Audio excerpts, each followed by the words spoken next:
Let's be real, this show has been talked about on the internet to death, and at this point, no one cares, or at least no one should care. There's plenty of other shows I could be discussing, good ones in fact, but instead I'm here fixated on Velma, while the rest of the world should have moved on. I say should have because I just know this is going to be the next Teen Titans Go. Some of y'all really need to chill when it comes to cartoons. In case it weren't clear as day, I am a big fan of Scooby-Doo, and for the most part, pretty open to new, unique takes on the characters and story. I mean, this franchise has been around for well over 50 years, and in that time, there's bound to be some changes to the source material. Despite being quite annoyed by the amount of attention a show like this has been getting, I made it my goal to watch the full season, as I felt it was the only way to truly give the show a fair chance. Some shows tend to start off fairly rough and get better as they go along, but can the same be said for Velma?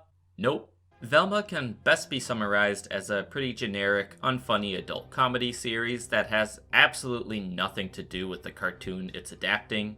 This show takes place in high school, putting most of its emphasis on teen drama with an R-rated edge. There is, of course, a murder mystery too. A mysterious killer in a welding mask is stealing the brains of all the hot girls in Crystal Cove, which that alone is pretty lame. You're adapting Scooby-Doo and the best thing you could come up with for the killer is some guy in a welding mask. The only other Scooby-Doo adaptation I'm aware of that placed the gang in school with emphasis on the teen drama was Mystery Incorporated. But Mystery Incorporated is like the gold standard of how to take a silly concept like Scooby-Doo and give it a more mature edge without completely alienating your audience. Right off the bat, you'll notice the characters of this show in no way resemble their original counterparts. And I'm not just talking about the change of ethnicity for Daphne, Velma, and Shaggy. I have zero problem with that aspect, but I'm more fixated on something else. I'm talking specifically about personalities.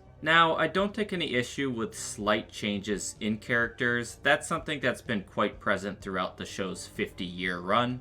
But when you get to the point where these takes on the characters have absolutely nothing in common with the original, then you've taken things a tad too far. Of all the characters, Daphne probably has the most in common with her original counterpart. Although she is playing more of a mean girl, her being the beautiful, popular one makes enough sense. I know you think I'm a huge bitch who ditched you to be cool. What? That's so not true. She's no longer rich, rather more middle class with lesbian cops as parents, but it doesn't really have any bearing on her character. Shaggy, who in this show is called Norval, which is Shaggy's real name. Any Scooby-Doo fan worth their own weight in Scooby snacks would know that. Like nobody calls me Norval. What's the matter, Norville? That's not on tape, is it? Something wrong, Norville. Norville. Very funny. Is a completely different character. In this incarnation, Norval is a beta male loser, and they make sure to emphasize that. The thought of having any issues with my own sweet daddy is foreign to me. Really? Even though he's the one who basically taught you to be a beta? Excuse me? My father is not a beta. Despite seeming like a pretty average guy, contrary to what internet people that didn't actually watch the show are saying, he doesn't smoke weed. Rather, there's a bunch of awkward jokes implying that he's never done drugs, which I'll admit, it must have taken some restraint for them not to just make him smoke pot. I think it has something to do with drugs, which I hate. Despite having nothing to do with the original Shaggy, he's probably my favorite character simply for the fact that he's one of the few nice people in a show that feels unnecessarily mean-spirited at times. Fred is a character that's also vastly different from his original counterpart, but I can't be too bothered by that because he never had much to him in the original series. More recent adaptations have certainly made him funnier, but even they can't seem to decide what his defining personality trait is. Is it liking traps or liking the Mystery Machine? I don't know. Like Norval, I feel that if you can separate him from the original, then he's fine enough as his own thing. He's a bit similar to Daphne by being one of the popular kids in school, only he's a rich brat that barely knows how to function without his parents' support. Not that he gets much of that from them either, because they're awful people. He is the future CEO of Jones Gentlemen's Accessories. Is he, though?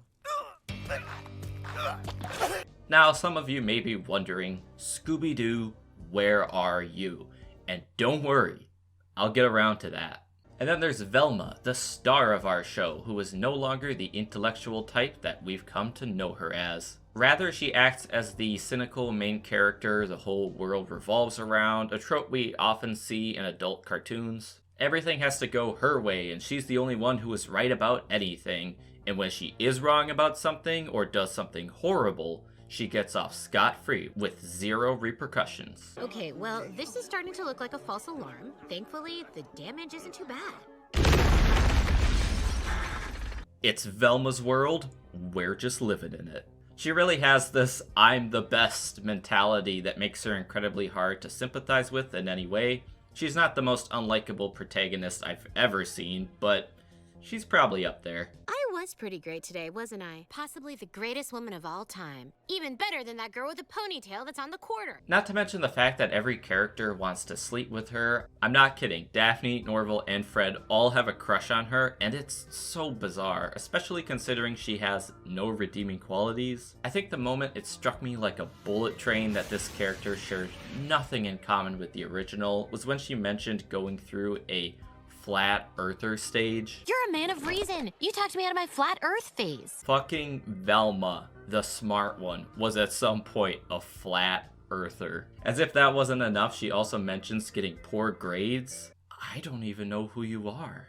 A lot of people are jumping to the conclusion that Velma's character is a self-insert of her voice actress, which is quite possible, but I think there's a lot to consider here before making that assumption. For one, I know very little about Mindy Kaling or her style of comedy. I recognize her from The Office, but that's about it. If she had been the showrunner or had any credits writing on the show, then I would assume that she's a self-insert, but the show was actually created by a guy named Charlie Grandy.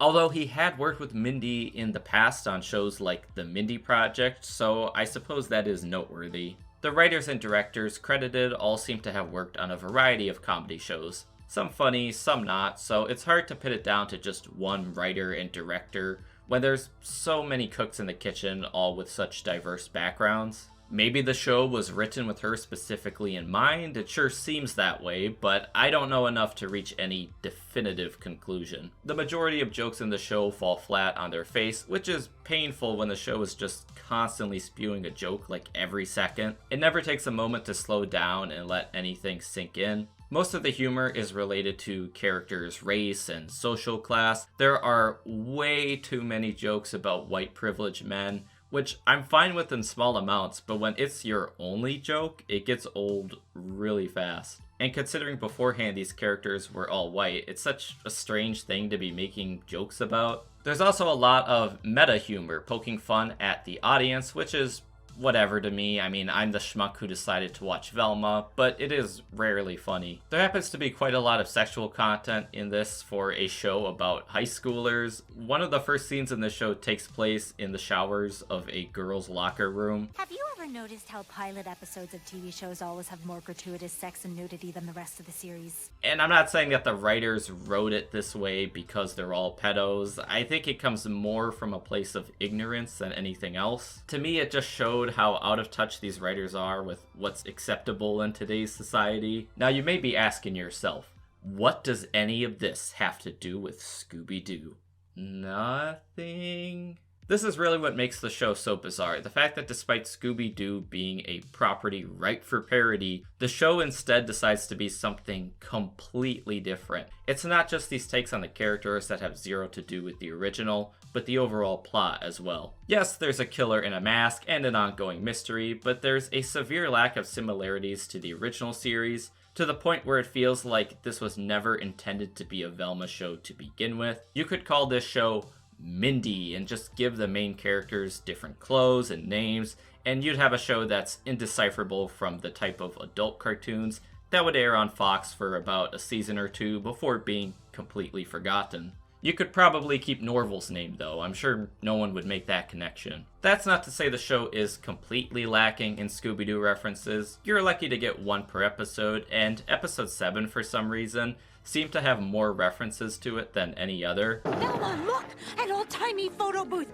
We can disguise ourselves. Daphne, that's stupid. It will take at least 5 minutes to change. Who would ever stop to put on a costume in the middle of a chase? But when those jokes are made, it just feels off. Like, if you're gonna distance it so much, then what's even the point anymore? The animators were sure to include a lot of visual gags that reference Scooby-Doo.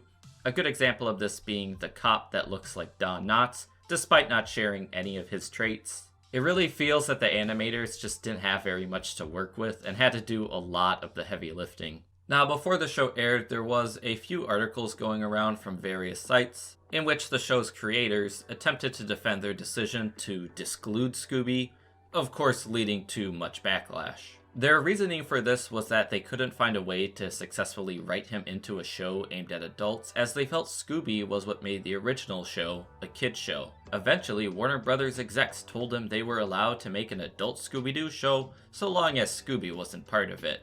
And they said, great, that's what we were gonna do anyway. Which I call BS on, because for one, I figure Scooby would be the key to making a funny adult adaptation of the show. You throw a goofy talking dog into some more mature situations and bam!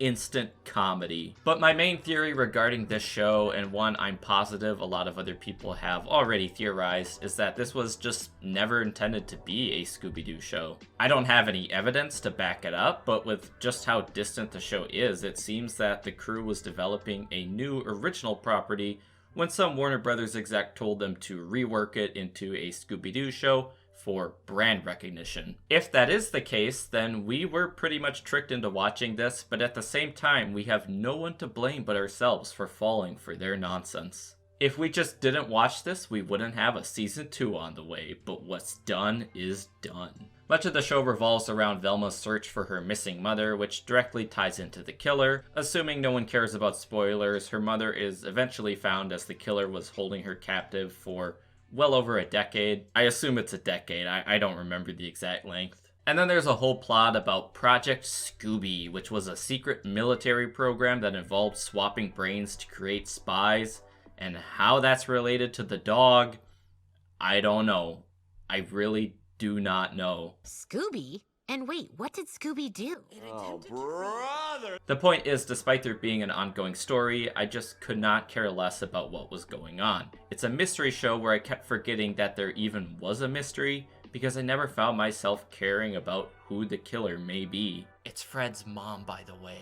But what is there to like about this show, if anything? Surely it can't be all bad. Despite my many complaints, I do believe that even a show like Velma has some merit to it. For one, I thought both the character designs and the animation itself was pretty nice. A lot of people are calling this show ugly, and I'm sorry, I just can't agree with that. The animation team did a great job here. I also quite like the voice cast, save for Mindy Kaling, whose sarcastic, half-yelling voice got old real fast. Oh no! Don't let them plant a tree in my honor! But the rest of the cast do a fine job. And I would be lying if I didn't admit that I laughed at a few jokes. There was at least one joke per episode that would get a chuckle out of me. No. Crystals are a hoax, Daphne. Like vitamins. Or internships. But that's kind of hard not to do when you're firing as many jokes as you are here. I don't think Velma ever got good, but the more I watched it, the more whatever I was about it. I think a lot of bad TV grows on you if you watch enough episodes. It's like Stockholm Syndrome in a way. Would I recommend Velma? No, but I think the hate for it is overblown, which seems to be the case with just about every cartoon these days. The thing is, Velma is so disconnected from what it's adapting that it doesn't leave me angry, it leaves me confused, asking, why does this exist, and why is it the way it is? I mainly see it as a wasted opportunity. I honestly believe that Scooby-Doo is perfect for an adult adaptation, either as a comedic parody, or something that takes itself more seriously. The comic series Scooby Apocalypse, I guess, being a good example of the latter, despite the fact that I've tried reading it and could never really get into it. Do we need something Scooby-Doo for adults? No, but various adult cartoons have proven how easy the show is to parody. It's one of those things that should really just write itself. Jinkies, what a mystery!